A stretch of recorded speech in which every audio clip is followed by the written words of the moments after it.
Hi, everybody. Welcome to Widget's Way. Happy Wednesday. Hi. I'm so glad you can hear me. Yay. I got information for you guys, and you're not going to love it.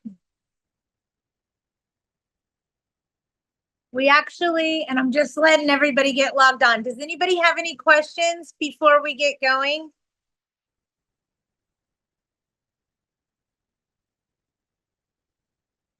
Nobody? Okay.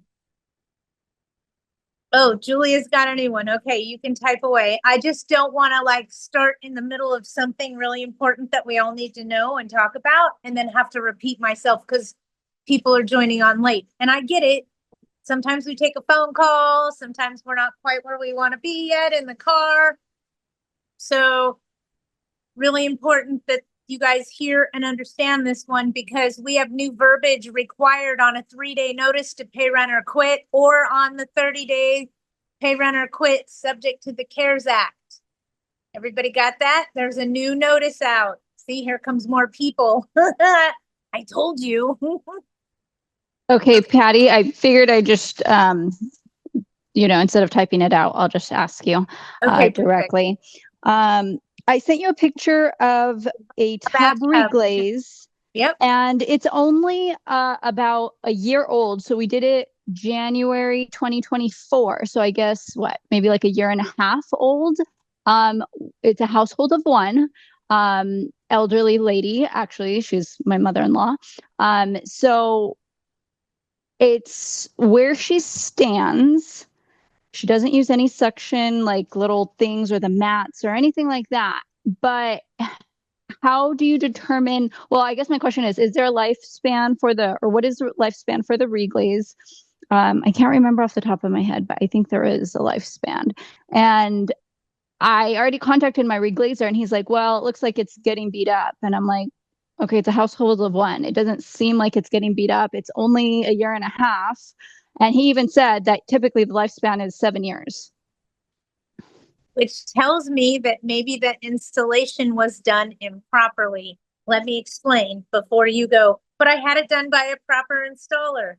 Just hear me out, okay? I've dealt with reglazed stuff before. I've actually done it in my own property and in rental properties. Sometimes it holds up really well, other times not so much. Sorry, you guys, somebody's trying to call me. Hi, sorry, somebody was trying to call me. Um, you can't, and I'm letting people in.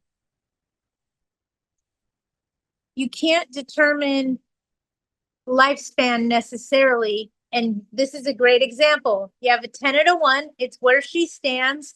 How do we know that they cleaned completely and stripped that area before they applied the the overlayment, the epoxy, the resin, okay? Because if they didn't, over time, it's going to blister and bubble where it was dirty. It's not going to adhere properly and it's going to chip and bubble, and exactly what's happening. So it could do with improper installation, okay? If it hasn't outlived its lifespan, what I would do would be invite the glazer to come out there and have a look at why it's not holding up and let them know this is a household of one and we don't understand it either, and be very humble about the whole situation. Okay, got Let it. them look at it, because a lot of times they can say, you know what? Considering everything that you're telling me, when we did the work, how many people live here? She's not using a shower chair, blah, blah, blah, blah, blah. She doesn't have a dog she's bathing in the tub that's scratching up that area. It only makes sense that there was a problem with installation. Gotcha. That's what I'm thinking. I mean, she had made a comment like, "Oh, I did see that there was some bubbling." But I'm just kind of caught in the middle because I'm like, well, I don't want to take advantage of the fact that just because she's a relative that I'm like, "Oh, you pay for it," because I do want to, obviously treat her very fairly as well. We So, want to treat everybody very fairly. yes, But the everyone. reality is you have inside knowledge. Hmm. Because it's a family member, you know it's not abuse. Correct. You know Okay. she's not washing her Great Dane in the bathtub.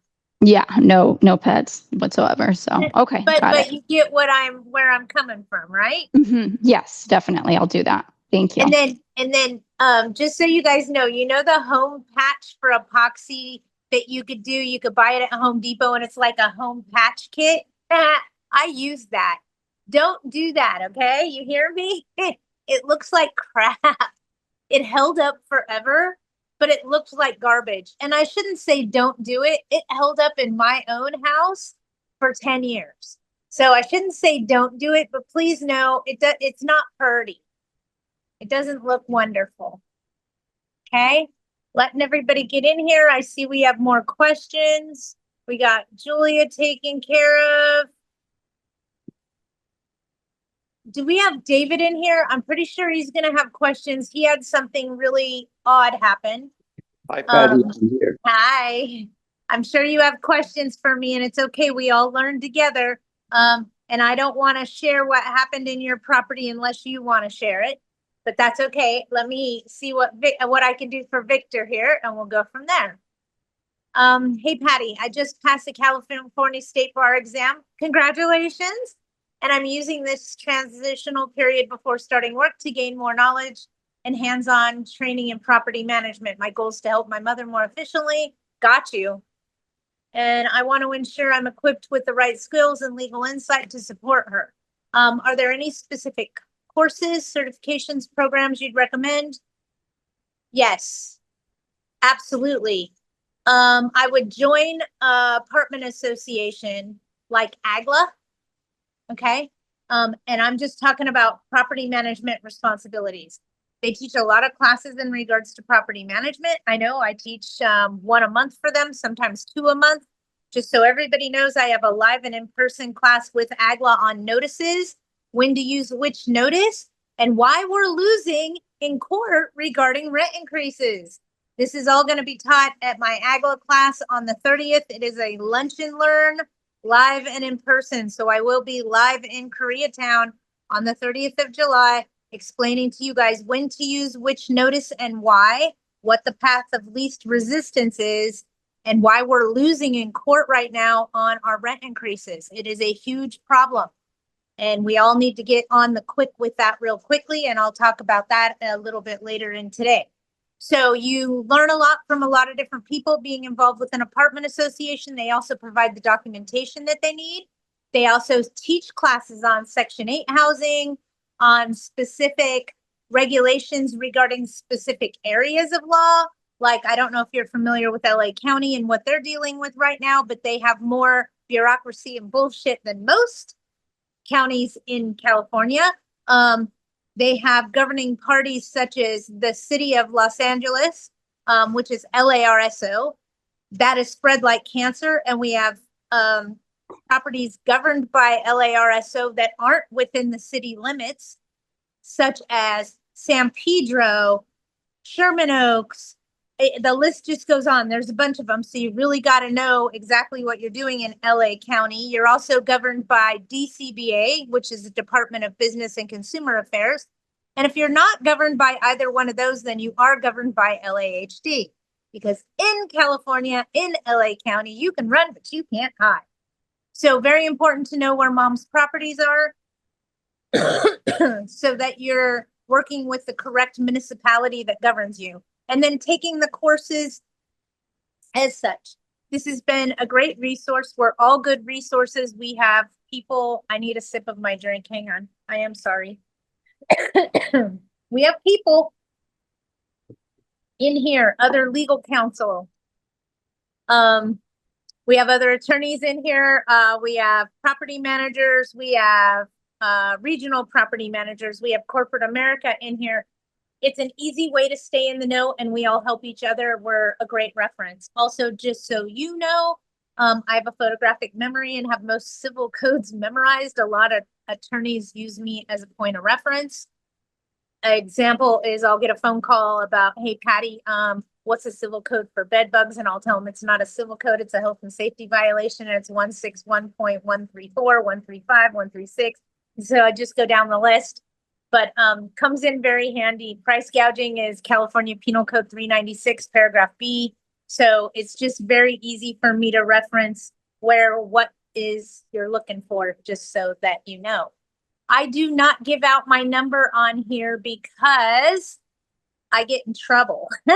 Send me an email and ask me for my phone number. I'd be more than happy to give it to you, but this is played on a YouTube channel and then everyone calls me. I'm sure you guys can imagine. Just being funny, just so you know. AGLA is a great resource. If AGLA is not in your jurisdiction and you're somewhere else, you may want to consider the California Apartment Association. I also sent an email about this late last night, I believe, or just recently. I have some things going on in my life that are very interesting that involve late hospital visits, and in the near future, I have no doubt we're going to be dealing with some funerals. So with that all being said, forgive me if I'm answering your email at 3 o'clock in the morning and not taking your phone call at 11:30. I am switching my schedule and not intentionally at the moment. I guess you could say it's my turn, folks, and life is happening to me. Okay. It happens to all of us. So, hey, it's my turn. What can I say? Unfortunately. But I'd be more than happy to help you, assist you in any way that I can, Victor. I'm a great resource. The people in here are going to tell you that. And as you can see, as we go on, I'm well versed in many areas of property management, as well as the legal aspects of things. Got to be careful what I say, because I'm not an attorney. I didn't pass the state bar. And, I did work in a law firm for 10 years. I am a real estate broker. I can give you advice on property management. I can tell you about real estate law because I'm a broker, but I can't give you legal advice. Thought you'd like that. So Ivana, please email me. I'd be more than happy to give you my number. Holly, can I ask about eviction day prep? Yes, absolutely. Hey, Patty. Hi. Thank you for responding to my email. We do have a lockout date. Yee! Yeah, 3 weeks from now. And, and just so everybody knows, this process started in February. Yay. I'm trying to figure out, I want to hire. Wait. Mhm, Go a little yep. bit further for me, please. Yes. You started this process in February to evict your tenant for what reason? Non-payment of rent. In what county? Los Angeles and the city of LA, Larso. And the only reason you're as far as you are right now, Holly, is because your tenant didn't file an answer and fight you in court, right? Correct. Yeah, they did not, they defaulted. Okay, but in the meantime, you're losing rents, paying an attorney, yada, yada. Yep. Okay, what's your question? I just want everybody to know exactly what's going on. Yeah, it's been brutal. We are cautiously optimistic.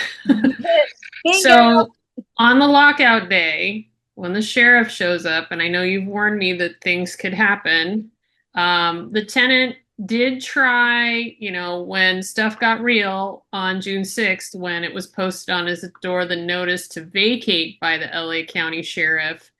Suddenly, they reached out to our attorney and tried to negotiate with us, and we said, no thanks, trust has been broken, we're not interested.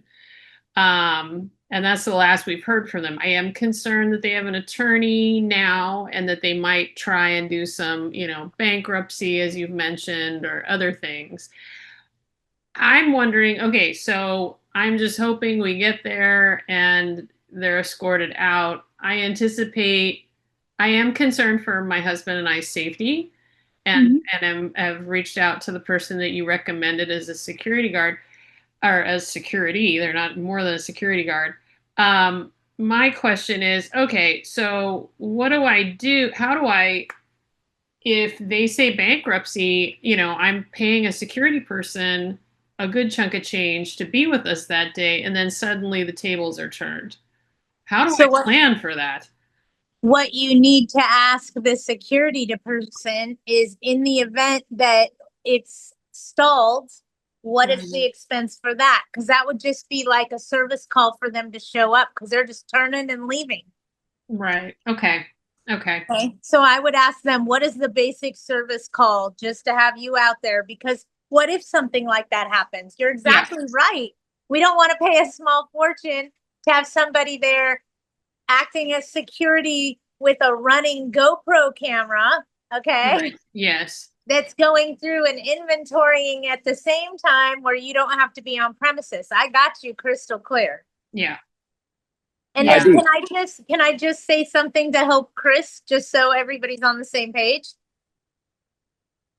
Sure. Okay, so just so you guys know, I actually know someone that is an ex-Marine, ex-law enforcement, okay? No joke, ex-police in San Diego and in LA. So ex-law enforcement, ex-Marine, he's something else too, Coast Guard, because he didn't get enough in the Marines, so he went back again. You know what happens. He now runs a security guard company. And those of us that feel uncomfortable and unsafe in confronting our tenant on lockout day, it is a service he offers. He will either go do it for you so you do not have to be on premises. And as I said, he videotapes, reports back to you, meets the locksmith, everything so that you're not exposed. Or he can even meet you out there. He is licensed to carry firearms in the state of California, and I'll leave the rest of my statement up to your imagination. I'm not saying he'd do anything stupid. He doesn't look good in orange, just like we don't. But in the event you are genuinely concerned, you do have an option. Okay? Just so you know. All right. What's your other question, Holly? Let's get you taken care of. That's pretty much it. Just, you answered it. I would ask him just on a basic service call if I don't need you because the tenant filed some sort of a motion. And that's where you could leave that and still be technically correct. Because they're going to file a motion to stay, a motion for, well, they'd file a bankruptcy. We'd file a motion for relief from stay of bankruptcy. So it just depends on what happens, what they do. They could file a hardship. They could file. So the reality of this situation is we do not do the happy dance until that red piece of paper is being taped up in the window, okay? Yeah. When that happens, that's when we all start going, ah! Okay, it's time to get out the cigars. The fat lady is singing, but not until that red piece of paper goes in the window. Yep. So as much as this has been drawn out and as much as this has been a nightmare for you thus far, the ride ain't over until that red notice comes out. Yep.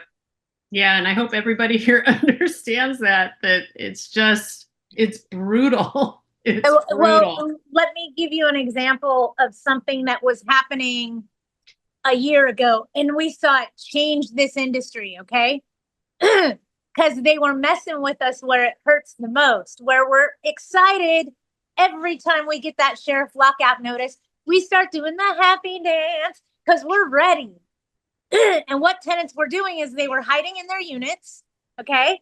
They were hiding in their units saying they were never served. They didn't know anything because opposing counsel and all of these free legal services could not keep up with the supply and demand at the time. So what they were doing was telling the tenants, oh, you're being evicted, blah, blah, blah. Sit there in the property and wait until you get served with the notice from the sheriff and then come see me. It was their way of buying time. So what was happening, cause and effect, you guys, it's out there for both sides of the fence.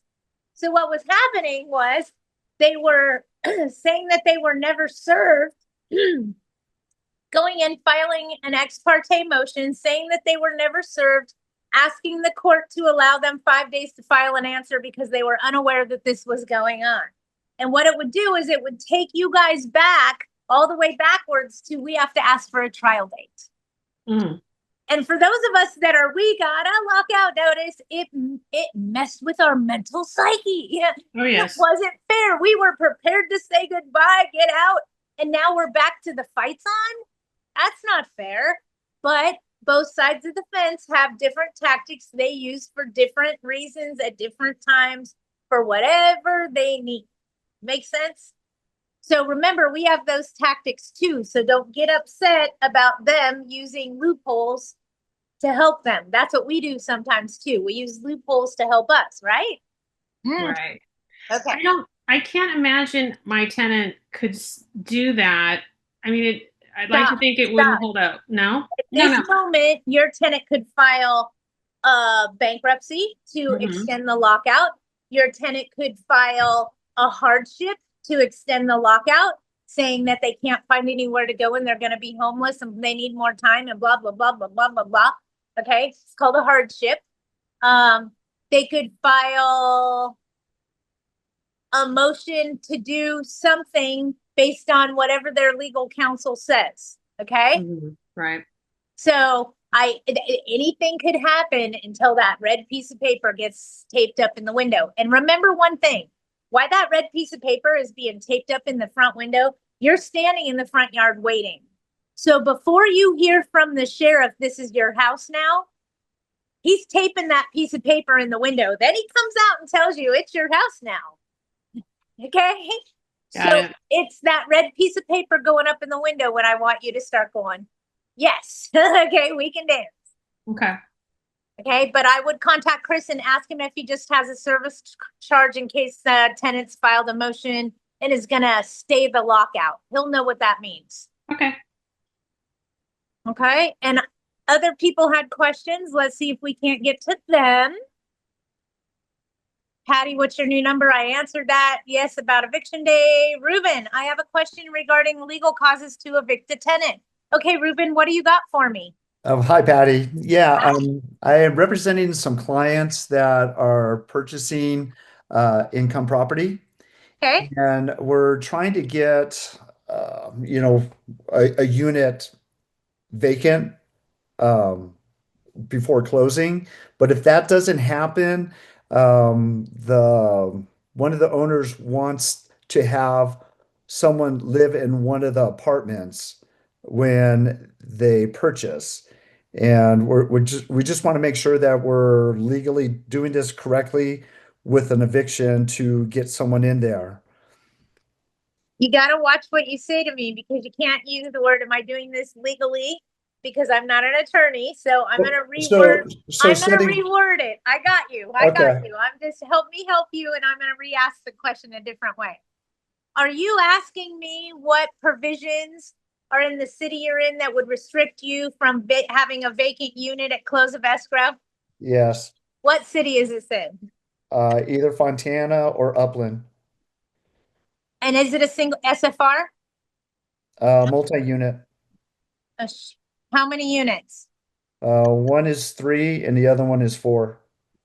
Both of them are subject to statewide rent control, also known as AB 1482. Is that correct? Yes. So to get a tenant to leave under the just cause eviction, it would be because owner has a family member that wants to move into the property. Is that correct? It's either that or rehabbing. Or permanently removing it from the rental market because they're selling the property. And you have to ask the tenant that's been there the least amount of time to get out first, not the one that's been there the most amount of time. Okay. Okay. You also are required to give relocation fees up to 1 month's rent. On a side note, now that we've talked about the provisions of AB 1482, and that all depends on how they hold title too. So, oh, no, they're subject to because there's more than 3 doors on both of them. Okay, sorry, that's the filing cabinet in my brain working faster than my mouse working, or vice versa.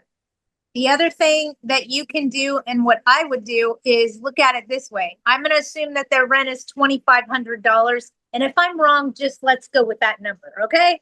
Sure. Under California statewide rent control, you are required to give them relocation fees up to 1 month's rent as a relocation fee, both under San Bernardino County.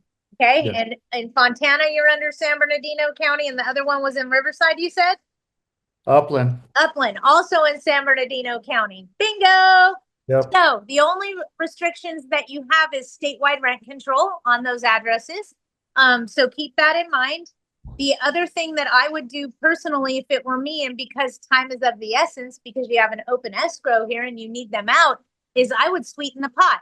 Let's face it. If I came and told you that you have to move out of your house tomorrow, in the 30 days, okay, in 30 days, and all I'm giving you is equal to your mortgage, you'd laugh at me, Patty. I'm not moving out in 30 days for $2,500. Right. I'm not moving. You wouldn't do it. I wouldn't do it, and half the people in this room wouldn't do it. Okay. With that being said, sweeten the deal, sweetie. Okay.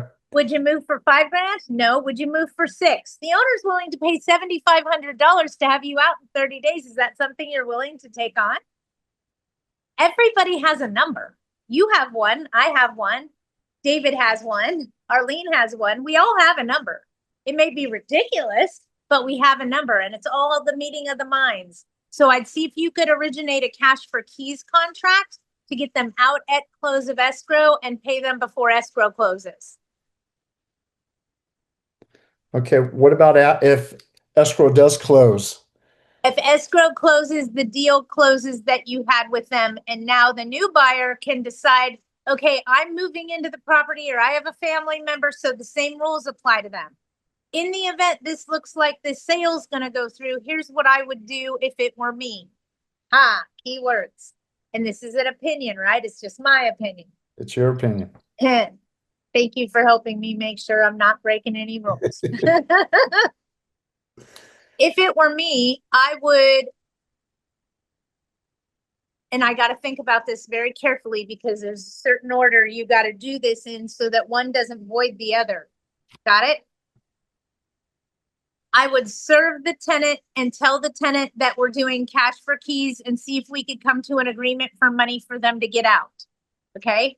Mm-hmm. Once I had that agreement, whatever it would be, I would then serve the notice to vacate behind it. The reason being, the written notice controls and the oral agreement doesn't, right? Because one happened after the other. Okay. Then in escrow, I would assign, in the event that they weren't moving out and the cash for keys deal fell through. Remember, you're still sitting on a notice to vacate over here, right? So that you're in compliance with California civil process. With your notice to vacate, I would assign that to the buyer in the escrow process. That way it doesn't die when title changes. So Patty, that would help because once they do the cash for keys, they still have 30 days to change their mind, right? Not in LA County, sweetheart. It's in San Bernardino County. Okay. And that's okay. Good call. Good call. Because that means you're paying attention to what we're all talking about. Okay. But thank you. I love you for that, Arlene. Mwah. Because yes, in LA, absolutely, but not in San Bernardino. So in LA, just so you know, they would have the right to rescind the agreement for up to 30 days after the agreement. They have up to 30 days to rescind the agreement and say that they don't want to do it.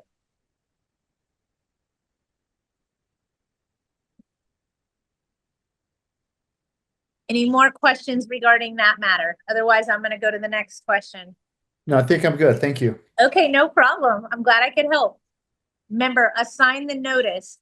And just speaking to everybody that's a licensed agent, and the reason I say licensed agent is if you guys are dealing with a sales transaction, okay? So maybe you're not a licensed agent, maybe you're on the buying side or the seller side, so you need to know this, okay? An eviction dies when a title changes, okay? Only the owner of record can do an eviction. So if you're in the middle of an eviction for whatever reason, and you're in the middle of a sale too, when the sale happens, the eviction is dead. Okay, why? Because only the owner of record can evict a tenant. Works on both sides of the fence. So if you have a notice, you want to assign the notice through escrow. It's also called hypothecate. Okay, which means to assign. It's just a real estate term that means assign. You're assigning that notice to the buyer. Otherwise, it dies also when title changes, okay? Same thing with an eviction. If you're in an eviction, you want to assign the eviction to the buyer. Otherwise, that eviction immediately dies when title changes and escrow changes. When escrow closes and title changes, it dies. As soon as a new person's name's on title, only the owner of record can do an eviction. With that being said, keep that in mind if you ever have this happen to you, because you don't want to have to start all over if you're on the buying end. You want to be able to pick up the pieces and run with it, okay? Especially if judgment's already been made. Belsi, for how long does an owner have to disclose a death in a property? 3 years. I have a property in Riverside. The tenant died. Death is still under investigation. 3 years from the day they passed. And that's for sale or for renting. And if you need the civil code, you're going to have to wait a few minutes. It's not popping up in my brain. Julia, what leasing agency would you recommend for renting a house? My friend is looking to rent a single family residence in the Inland Empire, but has been scammed and would like a referral. I know a lot of people in the Inland Empire. I just got to take a deep breath and think about it for a minute. I know immediately who I'll have you call. Okay, so just text me after. Need a referral for management in the Inland Empire. Just text that to me, okay? And I will text you my referral. Oh. Okay, are we ready to talk about the new changes and the new ruling and the new bureaucracy and bullshit? Yay! Okay, here we go. There is new verbiage on a 3-day notice to pay rent or quit. It also affects a 30-day notice to pay rent or quit based on the CARES Act. Okay, so those of us that have properties that are subject to federal funding, which would be Section 8, VASH, anything on our side with Fannie Mae, Freddie Mac, or other federal funding, FHA. Okay, that's mortgage insurance. It's insurance though. It's not funding. So I'd have to go read the statute and double check on that. But anything that's federally funded requires a 30-day CARES Act notice. There is new verbiage that needs to be on a 3-day notice to pay rent or quit, or a 30-day notice to pay rent or quit. This now includes what day the notice was served and what day the notice expires. As you can see with your local apartment association, there's new dates that we have to put in on the notice. I'm going to make it really simple for you. I'm going to give you the business practice I have followed my entire career because it works. And the reason that this is being challenged and we're being challenged with all these new things is because they're finding loopholes of things that we're doing wrong or things that they're unsure of. So they're able to pass legislation to change our law to make sure everything's spelled out crystal clear on the notice. I mean, look at, we now have to put how many bedrooms are on the notice, what threshold rent is, okay? Now we have to put when the notice was served on the notice. How do we do that?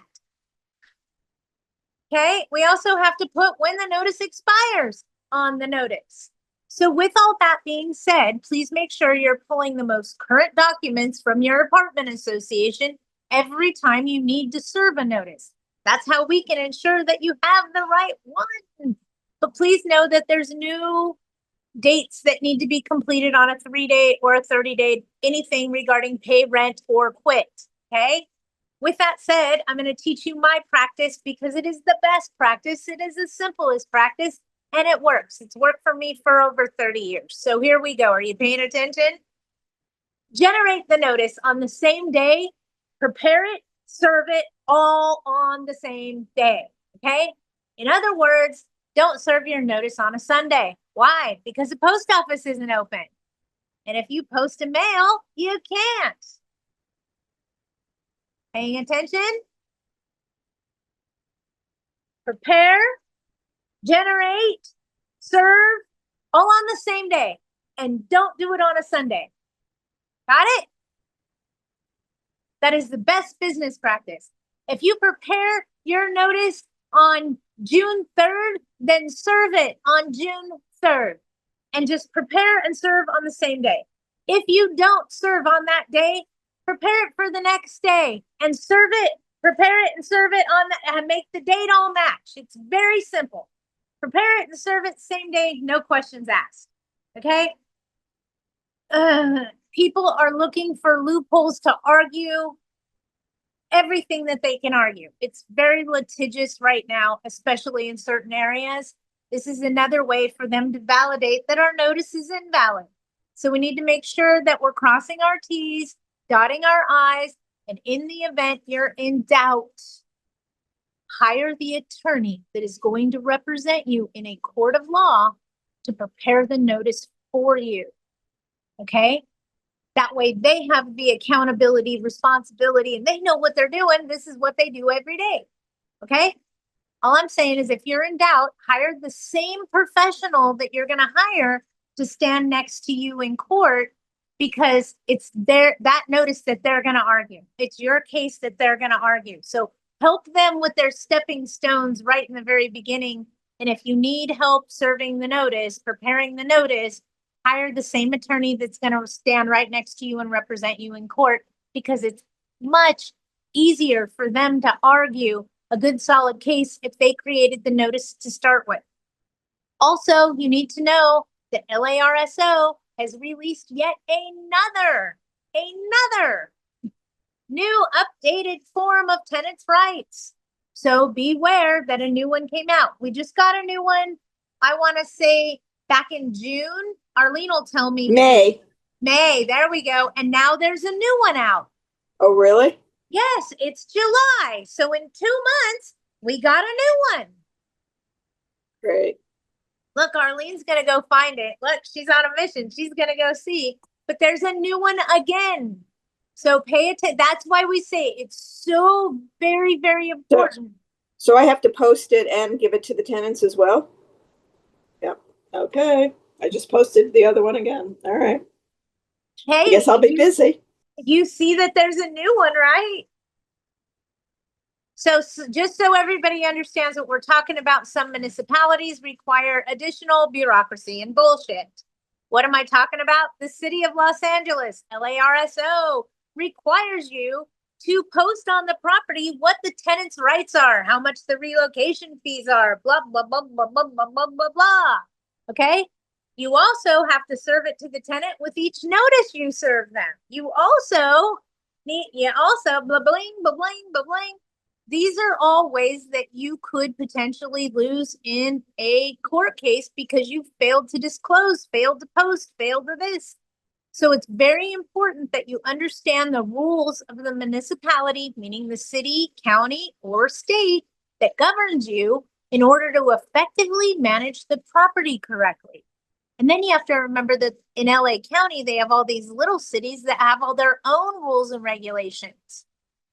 It's not just DCBA, LAHD, and LARSO. We have independent cities like West Hollywood, Santa Monica. Help me, because there's a butt ton of them. I think there's 11 or 12 of them. Cudahy, that all have their own rules and regulations, max rent increases, blah, blah, blah, blah, blah. So if you're managing property in LA County, you really need to know what the rules are that govern each address. The way we tell that is through stayhousedla.org. I know it's a tenant-based website, but don't you want to know what they know? That's how the rest of us figure it out. Okay, stayhousedla.org. Go to how evictions work. Scroll down, and at the bottom of that page, when it changes the background from white to a yellow-green color, I'm sorry, I can see it in my head. It says enter your address, and that's where you can type in an address anywhere in LA County, and it will tell you what governs that address. Okay, this change is only for federally funded tenant. Nope, state of California, sweetheart, sorry. 3-day notice change is for the entire state of California, but it's also on the 30-day notice for pay. So any pay, rent, or quit now has new date parameters that need to be set on. Okay, now I understand. Thank you, Patty. And then you said bedroom count. Is that also for? Count only applies for LA County. Oh, okay. Okay, great. Thanks. No problem. And in all fairness, it really only applies for LARSO, but sooner or later, you mark my words, DCBA is going to jump on the same bandwagon. Why? Because it ran out of the same office. Okay, just saying. So we know they're going to eventually combine the municipalities' rules and regulations. Okay. Yesterday, Agla said for a Larso Section 8 that we could serve a 3-day for rent. Woo! Hoo-hoo!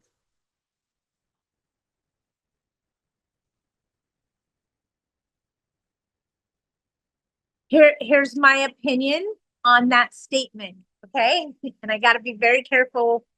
And they may not have understood the entire question. How I understand it is this. If it is federally funded, meaning it is a federal law, not a state law, that you have to put it under the CARES Act, okay? Federally funded, subject to the CARES Act. So that would be a 30-day pay, rent, or quit. And I don't know. I will tell you this, Melanie. I will tell you who can answer that question and give you a rock solid answer. You want to know that? Because I can't answer it, but I know who can and give you a rock solid answer. The attorney that's going to represent you in court. Not me. Hope that made sense. I wouldn't want to go in Larso with the Section 8 tenant on a 3-day pay, rent, or quit. I would want to have a 30-day pay, rent, or quit. But I would be asking the attorney that's going to represent you in court because that's who matters. What about fair market rental value on a 3-day form for LA County or LA City? Sweetheart, the fair market value that you have to put in is what the city says fair market value is based on how many bedrooms there are. So what you're asking me isn't your idea of fair market value. It's the city's idea of fair market value. And that's on that chart that's on that new list that they just put out this month. Because your idea of fair market value, my idea of fair market value, and the tenant's idea of fair market value do not match. So the city has implemented what they think fair market value is, and what they call it isn't fair market value, it's threshold rent. And in order to serve a 3-day notice, you need to be over the threshold. I hope that helps. So it's threshold rent, not necessarily fair market. Patty, do you have that form? Because I'm on the LAHD and I can't seem to find it. No, but I can text it to you. Chris sent it to me and said it was extremely difficult to find. Yeah, I can't find it. Everybody pay attention to what's happening, okay? Okay? Paying attention? Okay. Pay attention.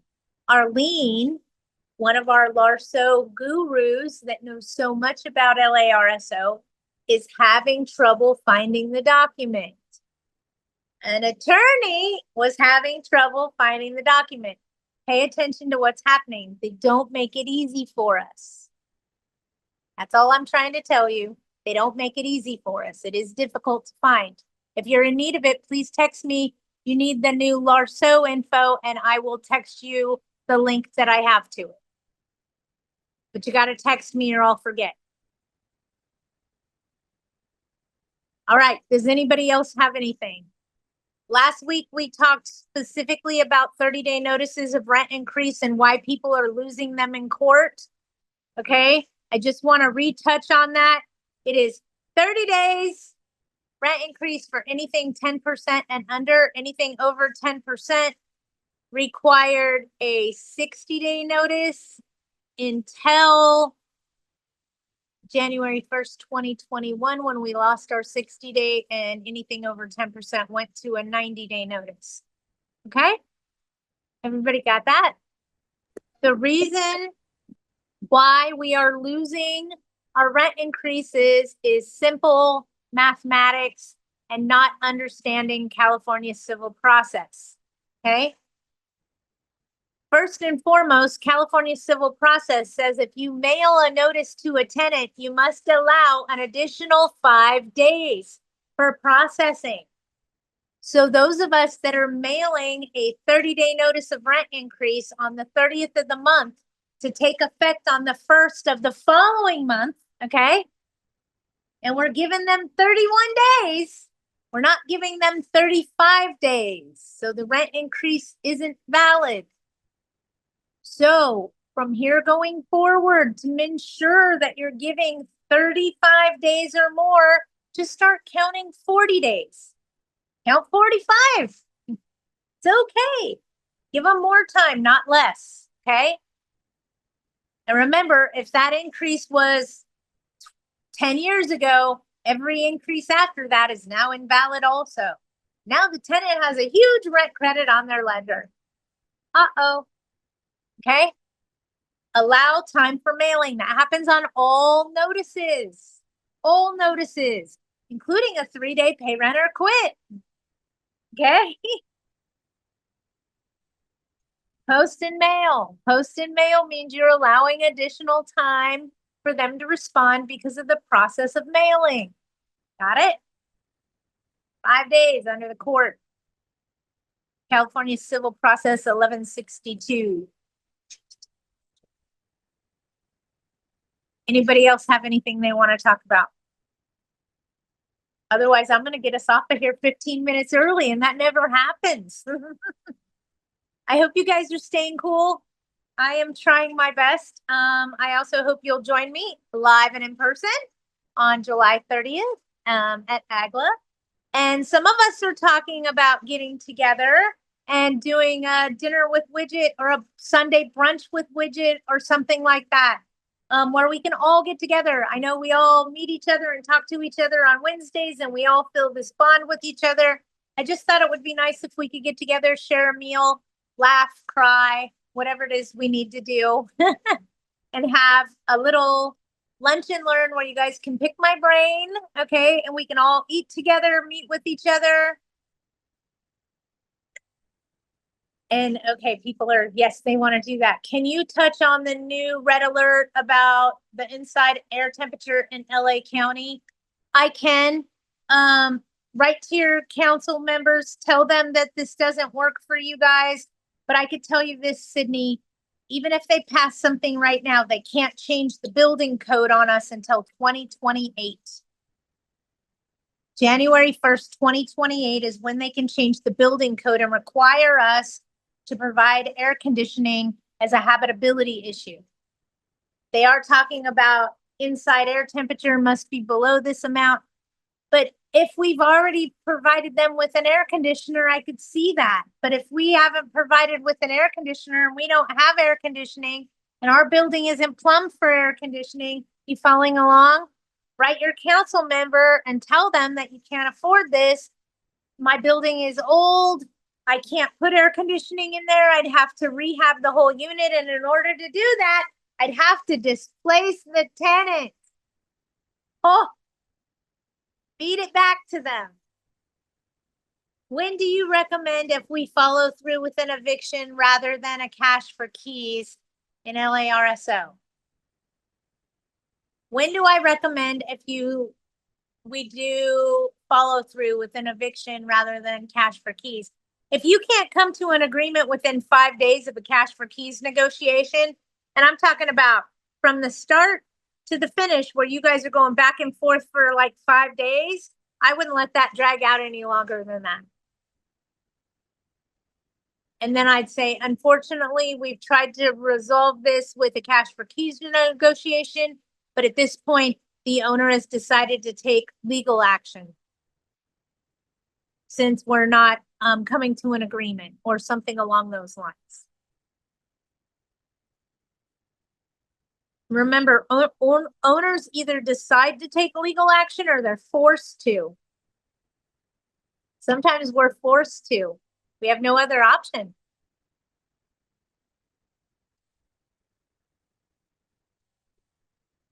And then for all of us real estate sales agents and real estate brokers, heed my warning. In a sales transaction, if you represent the buyer, make sure that you are disclosing that the entire state of California is subject to rent control. When in doubt, disclose. I'm seeing way too many agents and brokers right now getting their asset handed to them because they didn't disclose that the state of California was subject to rent control. It could be determined on a single family residence how you hold title. Just disclose, okay, that the entire state of California is subject to rent control. It's up to them to figure out the little individual things of what is and what isn't, what it's subject to it. So you're exempt, you're not exempt. You're subject to it, okay? The entire state. And please see your agent and or tax person to figure out whether or not you are exempt or would be exempt. Or attorney, add that in there. Attorney, tax person, or agent. And the agent, you don't want to disclose this kind of stuff. Well, talk to your broker. How's that?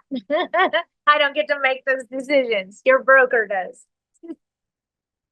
All right. Does anybody else have anything for me today? No. It is very hot today in the high desert area.